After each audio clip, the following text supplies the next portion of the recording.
하나님의 귀한 은혜가 여기 모인 우리 모두에게 함께 하기를 간절히 소망합니다. 네, 지난주 기도해 주셔서 목소리가 그래도 조금 많이 돌아왔습니다. 기도해 주셔서 감사드리고요. 네, 기도해 주셨죠? 네, 여러분의 기도 덕분에 돌아왔습니다. 네, 아직 완벽하게 돌아오지 않은 것 같은 거 보니까 아직 기도가 좀 부족했나 봐요. 기도를 좀 더 부탁드리고, 혹시 이제 얘기하다가 말씀을 나누다가 약간 또 이제 지난주와 같은 상황이 발생할 수 있으니까 염두해 주시고 양해해 주시면 감사하겠습니다. 제가 이제 건강을 위해서 그 식단을 조절하면서 살이 좀 빠졌어요.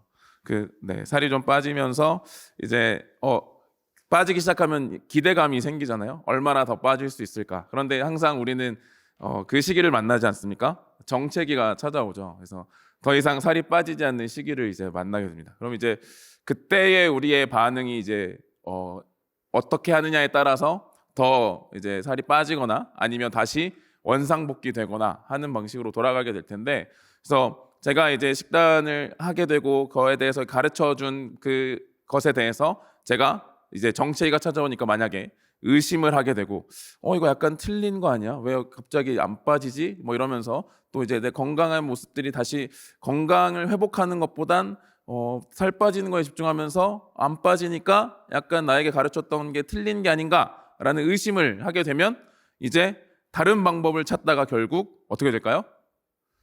요요가 오는 거죠. 그래서 내가 신뢰할 수 없구나, 내가 다 믿었는데 신뢰하지 못하겠구나 라고 하면서 만약에 그 신뢰를 잃어버리게 되면 다시 과거로 돌아가게 될 겁니다. 이런 순간들이 우리의 삶에 찾아오게 됩니다. 직장에서도 마찬가지고 또 공부를 하면서도 마찬가지입니다. 무엇인가 앞으로 나가지 못하는 것 같은 순간, 지금까지 걸어온 길에 대하여 의심이 드는 순간들이 우리에게 찾아오는 거죠. 그래서 그 의심이 불신이 되고 그 불신으로 인하여 마음의 상함이 되면 다시 과거로 돌아가려는 모습이 우리 안에 있게 됩니다. 우리의 신앙에서도 그런 모습과 순간들이 찾아오게 되는데, 우리의 삶에 맞닥뜨리는 그 순간들의 신앙에서 답이 없는 것처럼 여겨지고 우리가 생각했던 것과는 다른 모습의 일들이 나타나서 그 모든 것이 하나님의 뜻인가? 하나님의 마음이 정말 이것인가? 라고 하는 하나님의 인도하심이 정말 이것이 맞는가라는 의심이 들기 시작할 때 우리는 하나님에 대한 신뢰를 점검하고 다시 돌아보게 될 겁니다. 오늘 본문은 그런 모습을 우리에게 가르쳐주는 본문입니다. 우리가 6장의 말씀을 지금 3주에 걸쳐서 나누고 있는데, 오늘 같이 읽은 본문은 유대인들에게 다툼이 일어났다라는 말로 시작합니다. 우리 52절 말씀을 같이 한번 읽어보겠습니다. 시작. 그러므로 유대인들이 어찌 능히 자기 살을 우리에게 주어 먹게 하겠느냐. 아멘. 그들 안에 다툼이 생겼다는 겁니다. 예수님을 따르던 사람들 가운데 유대인들이 서로 다툼이 생겼다는 것이죠. 예수님의 이야기를 들으니까 자신이 생명의 떡이라고 말씀하시면서 그 생명의 떡, 자신을 먹으라고 하는 그 말, 자신의 살을 먹을 때 영원한 생명을 얻을 수 있다는 말을 들으니까 이들 안에 의문과 의심과 불신이 일어나면서 그 안에서 다툼이 생겼다는 겁니다. 그래도 어떤 사람들은 그래도 한번 믿어봐야 되지 않겠냐라고 하는 사람들도 있었을 것이고, 어떤 사람은 어떻게 도대체 살을 먹는 게 뭐냐, 그 사람을 우리가 사람을 잡아먹지 않는데 식인의 행위를 통해서 우리에게 영생이 주어진다는 거냐라고 이해하지 못하는 사람도 있었을 것입니다. 너무 말을 어렵게 한다, 좀 똑바로 해달라라고 하는 마음이 든 사람들도 있었겠죠. 예수님이 오병이어의 표적을 통해서 40명의 사람을 먹이시고 그들에게 자신이 생명의 떡이라고 말씀하시며 자신의 살을 먹으라는 이야기를 들었을 때 그들 안에 이해되지 않음으로 인해서 불신과 의심이 찾아와 서로 다투게 된 겁니다. 예수님을 따르던 사람들, 예수님과 함께했던 사람들이 다투고 있어요. 그러면 예수님은 어떻게 해야 될까요? 여러분들이라면 예수님이 어떻게 반응하는 게 예수님답다라고 생각하십니까? 무반응이 예수님다울까요? 아니겠죠. 예수님답다라고 생각한다면 우리는 아마 그 다툼을 말리거나 그 다툼에 정확한 해답을 주거나, 그래서 사람들의 다툼과 소요가 잦아들어서 이제 다시 예수님을 따르게 만들거나 라고 하는 것이 우리가 생각하는 예수님의 방식일 겁니다. 그런데 오늘 말씀에서 예수님은 그 다툼에 기름을 부으셨습니다. 53절 54절 말씀인데요, 같이 한번 읽어보겠습니다. 시작. 예수께서 이르시되 내가 진실로 진실로 너희에게 이르노니 인자의 살을 먹지 아니하고 내 살을 먹고 내 피를 마시는 자는 영생을 가졌고 마지막 날에 내가 그를 다시 살리리니. 아멘. 살을 먹으라 라고 하는 예수님의 말에 그들 안에 다툼이 생겼다라고 이야기했습니다. 그들 안에 다툼이 생겨서 이제 그들을 중재해주고 평화를 주면서 그들 안에 화평을 찾아오고 다시 예수님을 따르게 해야 할 것 같은 예수님은 이제 그들에게 더 심한 말을 하십니다. 뭘 먹으라고요? 뭘 마시라고요? 피를 마시라고요. 자신의 피를 마셔야. 그전에는 살을 먹고 살을 먹음을 통해서 영생을 얻는다 말씀하셨는데 거기에 하나가 더 추가해서 말씀하시는 겁니다. 이제 피를 마시라는 거죠. 왜 이것이 그들에게 기름을 붓는, 그 다툼에 기름을 붓는 행위였느냐? 유대인들이 가지고 있는 율법 안에 피를 마시는 행동에 대하여 제한되어져 있는 말씀이 있기 때문입니다. 레위기 17장 11절 12절 말씀인데요. 10절 11절 보면 이스라엘 집 사람이나 그들 중에 거류하는 거류민 중에 무슨 피든지 먹는 자가 있으면 내가 그 피를 먹는 그 사람에게는 내 얼굴을 대하여 그를 백성 중에서 끊으리니 육체의 생명은 피에 있음이라. 내가 이 피를 너희에게 주어 제단에 뿌려 너희의 생명을 위하여 그 속죄하게 하였나니 생명이 피에 있으므로 피가 죄를 속하느니라. 아멘. 레위기 말씀에서 하나님께서 명령하신 거죠. 피를 어떻게 돼요? 피를 먹는 자는 어떻게 된다고요? 피를 먹는 자는 어떻게 돼요? 마음껏 먹으라고 하셨어요? 어떻게 돼요? 저 빨간색 두 번째 뭐라고 되어 있죠? 백성 중에서 끊으리라 말씀하시는 거예요. 그러니까 이스라엘 백성에서 더 이상 하나님의 백성에 속한 자가 되지 않겠다. 너를 쫓아내겠다라고 말씀하고 계시는 거죠. 왜냐하면 육체의 생명은 피에 있기 때문에 그 피는 우리가 마시는 것이 아니라 그 피를 뿌림으로 피로 말미암아 씻겨지는 죄의 용서를 위하여 피가 사용되는 것이지 그것이 우리를 위하여 먹는 것이 될 수 없다라는 사실을 말씀으로 이야기하고 가르쳐 주셨기 때문이죠. 유대인들의 생각 속에 피를 마시는 건 곧 어떤 거죠? 백성 중에서 쫓겨나는 겁니다. 더 이상 하나님의 백성이 아니라고 그의 하나님 앞에서 쫓겨나는 행위인 거죠. 그런데 살을 먹는 것 때문에 싸웠던 유대인들에게 예수님은 이제 피를 마시라고까지 이야기하고 계시는 겁니다. 그들의 율법, 그들의 상식, 그들이 가져왔던 전통에 완전히 배치되는 방식으로 말씀하고 있는 겁니다. 유대인들에게 이것은 더 큰 화를 일으키는 것이 될 것입니다. 그럼에도 불구하고 예수님은 그들에게 피를 마셔라 라고 말씀하신 것이죠. 예수님의 살을 먹고 예수님의 피를 마시는 자에게 영생이 얻을 수 있다 말씀하시며 그 자리에 있는 어느 누구도 받아들이기 어려운 말씀을 예수님은 하셨다라는 겁니다. 이 이야기에 그곳에 있던 유대인들뿐만 아니라 이제 예수님을 더 가까이 따르던 제자들에게까지 반응이 나타나기 시작합니다. 예수님을 따르던 무리들의 대부분은 그리고 제자들의 대부분은 유대인들이었습니다. 그 유대인들 가운데 다툼이 일어났고 그들에게 피를 마실 것을 얘기하자 이제 제자들이 반응하게 되는 것이죠. 60절 말씀인데 같이 한번 읽어보겠습니다. 시작. 제자 중 여럿이 묻고 말하되 아멘. 제자 중에 이제 여럿이 말하기 시작하는 겁니다. 이 말씀이 너무 어렵다. 누가 들을 수 있겠느냐라는 거죠. 여러분 이 말씀을 보면 어렵다. 누가 들을 수 있느냐라고 하면 우리가 이해하는 건 이 말일 겁니다. 예수님이 이야기하시는 게 좀 이해하기가 어렵네. 그래서 이 말을 다 이해할 수 있는 사람이 있겠냐라는 질문처럼 보입니다. 그런데 이 말씀에 이 어렵도다라고 하는 이 말은 단순히 이해가 쉽지 않다라고 하는 것을 이야기하지 않습니다. 이 어렵도다라고 하는 단어의 헬라어의 원어적 의미가 뭐냐면 이 말이 거슬리고 받아들이기 힘들다는 겁니다. 단순히 이해가 안 되는 좀 복잡한 내용의 말씀이 아니라 그들이 마음에 거스르게 되고 마음에 거리낌이 되고 그래서 이것을 받아들일 수 없는 것이라고 여겼다라는 겁니다. 이 말씀이 어렵도다. 누가 들을 수 있느냐? 이 말씀이 우리 마음에 좀 거슬리고 거리끼는 것인데 누가 이 말씀을 지킬 수 있겠느냐라고 제자들이 서로 이야기했다라는 것이죠. 자신들의 마음에 거슬리는 것이었고 마음에 들지 않았던 것입니다. 그래서 예수님은 그들에게 이 말이 너희에게 걸림돌이 되느냐라고, 걸림이 되느냐라고 말씀하셨습니다. 그들도 예수님의 제자라고 따르던 사람들도 예수님의 말씀이 그들의 전통과 상식과 이해 안에 있지 않자 이것이 마음에 거슬리는 것이 되었다라고 이야기하고 있는 거죠. 우리도 그럴 때가 있습니다. 말씀이 우리에게 주어질 때 거슬리는 경우들이 생기죠. 말씀을 우리가 듣고 읽고 묵상하고 기도 가운데 하나님의 마음을 깨달을 때 우리의 마음에 거슬리는 말씀들이 존재합니다. 이 말씀은 안 했으면 좋겠는데 하시는 말씀들이 내 귀에 들려지는 거죠. 이 말씀은 내가 할 수 없는 건데 자꾸 우리에게 가르쳐 주는 것처럼 들리는 그런 말씀들이 있다는 겁니다.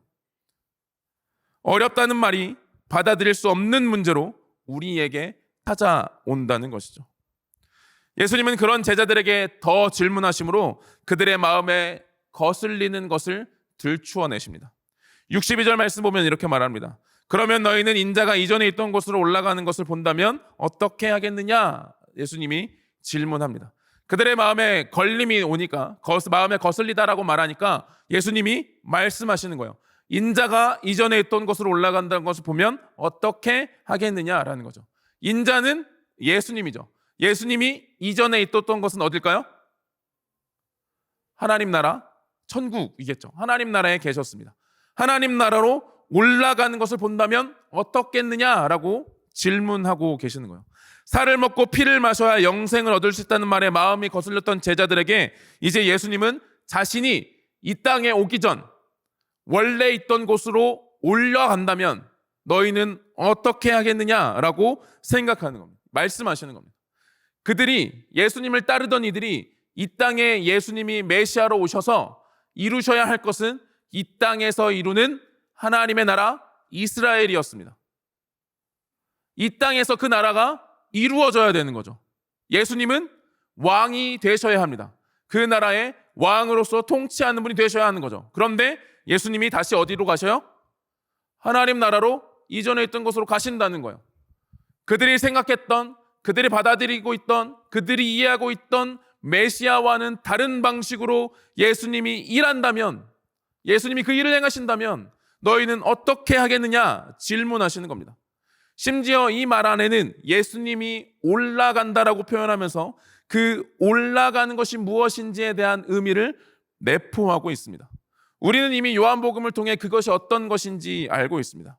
요한복음 1장 29절 말씀 보면 이렇게 말합니다. 이튿날 요한이 예수께서 자기에게 나오심을 보고 이르되 보라 세상 죄를 지고 가는 하나님의 어린 양이로다 라고 말합니다. 예수님을 무엇을 지고 가는 분이 어린 양이라요? 어린 양이라고요? 세상 죄를 지고 가는 어린 양이라고요. 이분이 단순히 왕이 되시기 위해 온 분이 아니라 죄를 지고 가시는 어린 양이다 라고 세례 요한은 선포했습니다.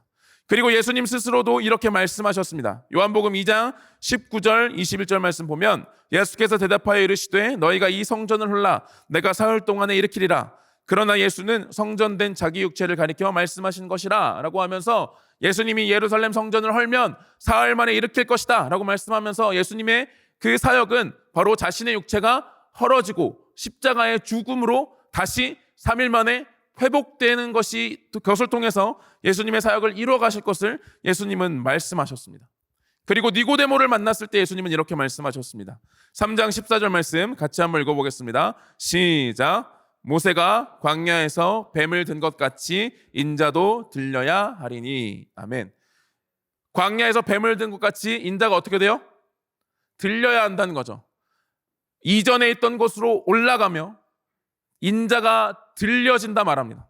그것은 곧 예수님이 십자가의 죽으심으로 하나님의 나라의 뜻을 이루며 하나님의 나라에 다시 돌아갈 것을 말씀하고 내포하고 있는 것이죠. 그들의 상식과 그들의 이해와 그들의 전통 속에 메시아는 이 땅의 왕이었어야 하는데 예수님은 이 땅에 메시아로 오셔서 자신의 육신을 십자가에 내어주어 십자가에 들려 올려지며 그 십자가에 들려 올려진 자가 부활함으로 다시 하나님의 나라로 돌아가는 승천을 이룰 것을 통해서 하나님의 나라의 말씀을, 하나님의 나라의 역사를 이루어 가실 것임을 이야기하는 겁니다. 만약 너희들이 생각한 것과 다르게 예수 그리스도의 사역이 이루어지고 있다면 너희들은 어떻게 하겠느냐 그들에게 물어보셨다는 것이죠. 그들의 마음에 그들이 지금까지 생각했던 상식과 지식과 전통과 관습의 마음에 예수 그리스도의 모습을 통해 거슬리는 그 상황에 그들에게 질문하고 묻고 있었다는 것이죠. 유대인들에게 십자가는 받아들일 수 없는 것이었습니다. 그래서 사도 바울은 고린도전서 1장 23절에 이렇게 말했습니다. 우리는 십자가에 못 박힌 그리스도를 전하니 유대인에게는 거리끼는 것이요 이방인에게는 미련한 것이로되 라고 말합니다. 유대인에게는 거리끼는 것이라는 거죠. 십자가는 그들에게 걸림이 될 수밖에 없다는 겁니다. 왜? 나무에 달린 자마다 저주를 받은 자니까요. 그게 하나님의 말씀에 쓰여있는 율법에 쓰여있는 것이니까요.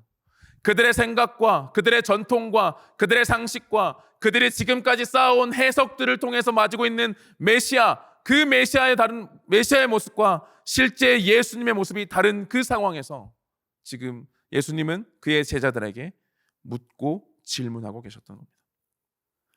유대인이었던 예수님의 제자들도 그들의 율법과 관습과 전통과 상식 아래서 예수님의 말씀과 그에 따른 성취는 받아들일 수 없는 걸림돌, 마음에 거슬리는 거리낌이 되었다는 것을 보여주고 있습니다. 그러므로 그들이 자신들의 육에 매여 있음을 드러내고 있는 것이죠.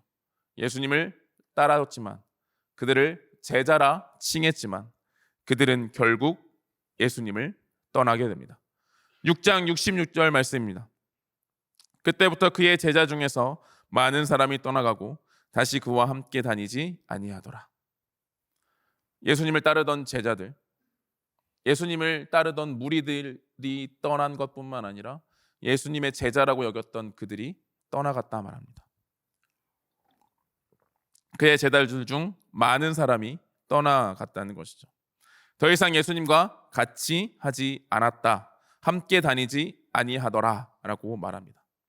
이 모습을 통해 우리는 우리의 신앙을, 우리의 삶을, 우리가 하나님 앞에, 예수님 앞에 예수 그리스도를 대하는 우리의 태도를 돌아보아야 합니다. 우리는 혹시 우리에게 거슬리는 말씀들을 외면하며 살아가고 있지는 않습니까? 우리의 상식, 우리의 이해, 우리가 지금까지 생각했던 방식들, 세상을 살아가는 그리스도인이라면 이런 모습으로 하나님이 이루셔야 한다라고 생각했던 방식들, 내가 계속 배워왔던, 내가 계속 해석했던 그 말씀들이, 그 생각들이, 그 신앙의 모습들이 하나님의 말씀 앞에 거슬려지는, 하나님의 말씀이 거스르게 되는, 거리끼는 것이 되는 그 말씀 앞에 우리는 혹 우리의 귀를 막고 우리의 생각과 달라 예수님에 대한 신뢰를 의심하며, 그래서 지금까지의 신앙의 여정까지도 부정하게 되는 마음들이 우리에게 있지 않은가라는 겁니다.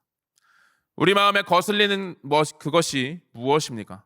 예수 그리스도를 믿는 믿음이 우리를 살게 할 것이라는 것, 그것이면 충분하다는 것이 혹 우리에게 거리끼는 것이 되지는 않습니까? 이 땅을 살아가는데 다양한 것들이 필요하고, 이 땅을 살아가는데 다양한 모습들이 우리에게, 다양한 방식들로 우리를 삶을 영위하게 만드는 수없이 많은 것들을 우리가 추구해야 하는데, 성경은 계속 예수님을 믿는 것이면 충분하다고, 예수님을 믿는 것이면 그 문제 앞에 서서 살아갈 수 있다라고, 우리의 삶에 필요한 것이 이렇게 많은데, 우리가 살아가는 순간들에 예수님을 믿는 것보다 더 중요하게 여기는 것들이 이렇게 많은데, 성경은 끊임없이 예수 그리스도를 믿는 것만으로 족하다라고 이야기하고 있다면, 우린 혹 그 말씀을 보며 마음에 거슬리는 마음이 생기고 거리끼는 마음이 들지 않는가라는 겁니다.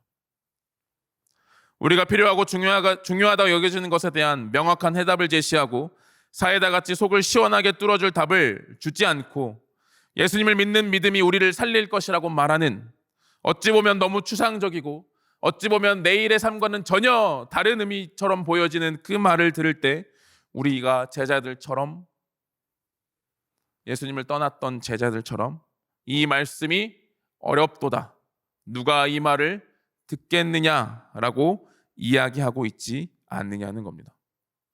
예수님을 따른다는 것은 예수님이 우리가 필요하고 중요하다 여기며 우리의 전통과 습관과 상식을 따라 우리에게 채워줄 것, 우리를 인도해 줄 것을 기대하며 따르는 삶이 아닙니다. 예수님을 따른다는 것은 수많은 제자들이 떠나갈 때 남아서 예수님에 대해 고백하는 베드로의 모습을 우리는 통해 보아야 합니다. 우리 6장 68절 69절 말씀입니다. 같이 한번 읽어보겠습니다. 시작. 시몬 베드로가 대답하되 누가 누구에게로 가오리까? 우리가 주는 하나님의 거룩하신 자인 줄 믿고 알았사옵나이다. 아멘. 예수님께서 많은 제자들이 떠나시고 남아있는 12제자에게 말씀하십니다. 너희도 가려느냐? 물으십니다. 너희도 나를 떠날 것이냐? 라고 묻고 계시는 거죠.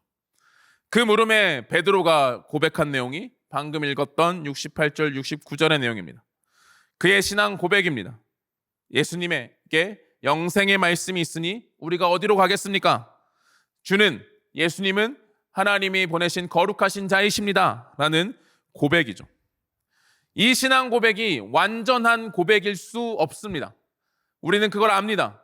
베드로가 나중에 예수님을 부인하죠.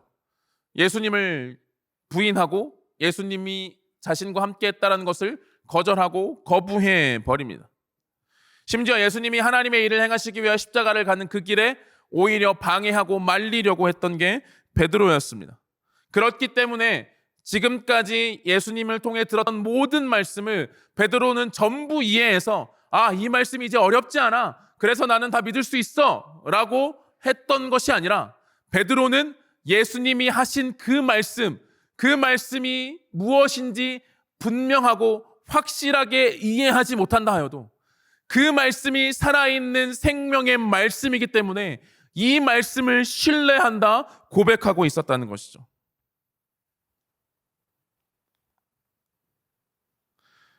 요한복음 2장 22절을 보면 이렇게 나와 있습니다.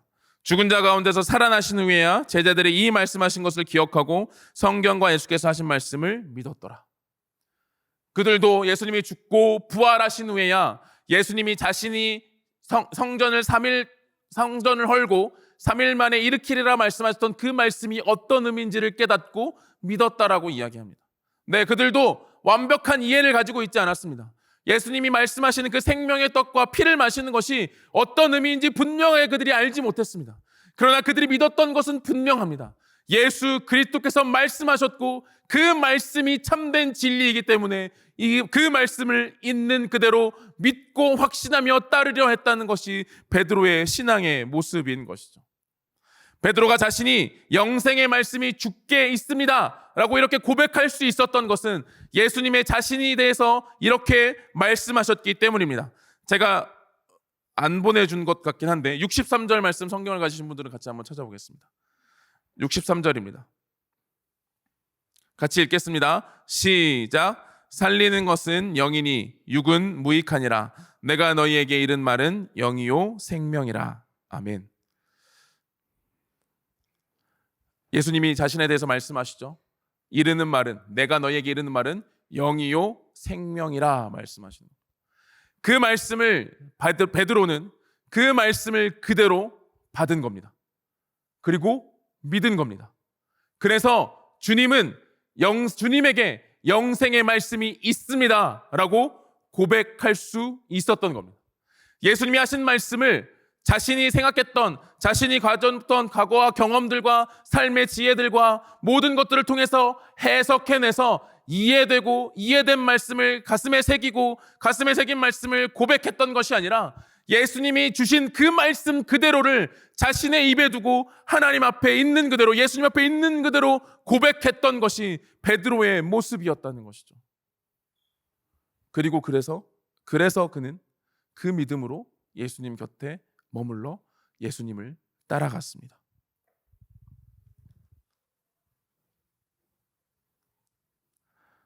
예수님이 하신 말씀 그대로 이루어 가실 분이라는 것, 그것에 대한 확신, 그 확신이 그 말씀 그대로를 신뢰하는 믿음으로 나아가게 했습니다.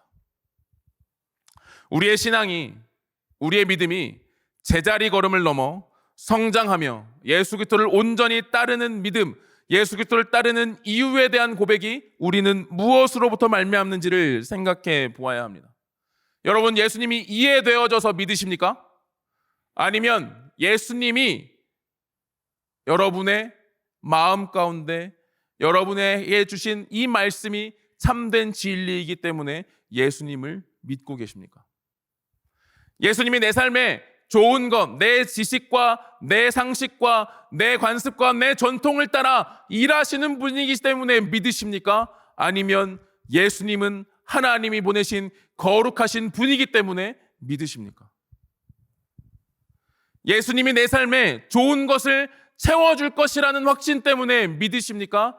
아니면 예수님은 이 땅의 모든 통치자이시기 때문에 그분 그 자체가 선함으로 그분과 함께 하기를 믿으며 나아가고 계십니까? 오늘 말씀은 그것을 우리에게 질문하고 있는 겁니다. 왜 예수님을 믿으며 따르는가? 우리가 예수님을 믿는 이유는 무엇인가? 우리가 예수님을 따르는 이유는 무엇인가라는 겁니다. 우리가 이 말씀을 통해 우리의 신앙과 우리의 삶을 점검해야 합니다. 지금 여러분들은 예수님을 왜 믿으려 합니까? 왜 믿고 있습니까? 왜 따르고 있습니까?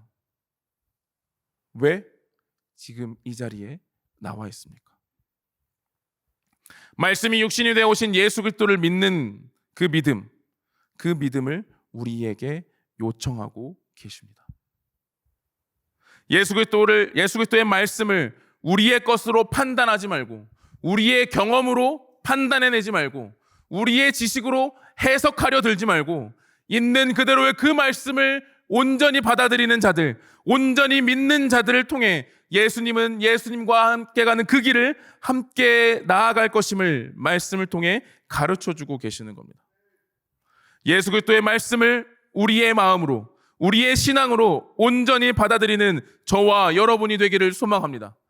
말씀이신 그분이 육체를 갖고 이 땅 가운데 오셔서 우리에게 주신 하나님의 말씀입니다. 그분 자체가 생명의 말씀이며 그분 자체를 통해서 우리에게 주어지는 영생이 있기 때문에 우리는 다른 것, 예수님의 행위에 대한 이해, 예수님의 행동에 대한 해석, 예수님의 행동에 대한 우리의 사상을 주입하는 것이 아니라 있는 그대로의 모습을 믿고 확신하며 예수님 앞에 그 믿음을 고백하는 자들이 되어야 한다는 사실을 우리에게 가르쳐주고 있는 겁니다. 5,000명, 남자만 5,000명이 먹는 그 기적을 경험한 사람들, 그들은 예수님 앞에 나와 자신들의 왕으로 삼으려 했습니다. 자신들의 필요를 채워줄까 하여, 자신들의 어려움을 변화시켜 줄까 하여, 자신들의 것을 누릴 수 있게 해줄까 하여 예수님을 찾아왔습니다. 그런 그들에게 예수님은 말씀하셨습니다. 육이 아니라 영이며 생명의 떡이 자신이며 눈에 보이는 썩어져서 먹어서 사라져버릴 것, 이 땅에서 썩어져 버릴 것이 아니라 영원한 생명이신 예수 그리스도를 먹으라 말씀하셨다는 것이죠. 그것이 우리에게 주시는 마음이며 하나님의 뜻입니다. 하나님의 일은, 하나님의 뜻은 바로 그 예수 그리스도를 있는 그대로 믿으며 확신하는 겁니다. 우리의 삶에서 신앙이 정체기가 찾아와 신뢰와 불신이 우리 안에 생길 수 있습니다. 의심이 드는 거죠. 예수님이 정말 살아계시나? 예수님이 정말 나를 사랑하고 계시나? 내 삶을 볼 때 예수님이 사랑하시지 않는 것 같은데, 내 지금 현실은 하나님이 나를 사랑하신다면 이런 일이 이루어지는 게 말이 안 되는 것처럼 보이는데, 그렇게 우리 안에 의심이 들고 불신이 들 때 예수님은 우리에게 말씀하십니다. 말씀 그대로의 예수 그리스도를 믿고 확신하며 그 믿음으로 따라오라는 것입니다. 사랑하는 우리 동각교회 귀한 청년지체 여러분, 우리가 그 예수 그리스도를 믿고 따르는 자들이 되기를 소망합니다. 여러분의 경험과 지식과 습관을 따라 해석해내는 예수 그리스도가 아니라 다른 사람의 들었던 다른 사람들의 이야기를 귀를 기울이며 그 사람에게 역사하셨던 예수 그리스도가 아니라 이 말씀 앞에 주어진, 말씀으로 주어진 예수 그리스도를 믿음으로 예수님이 예수님의 일을 행하실 때 그를 의심하며 떠나는 제자들이 아니라, 내가 비록 다 이해하지 못해도 그 말씀이 참된 진리이기에 주님을 붙잡습니다. 주님만 섬기며 따르겠습니다 고백하는 저와 여러분이 되기를 간절히 소망합니다. 시간 같이 찬양하겠습니다.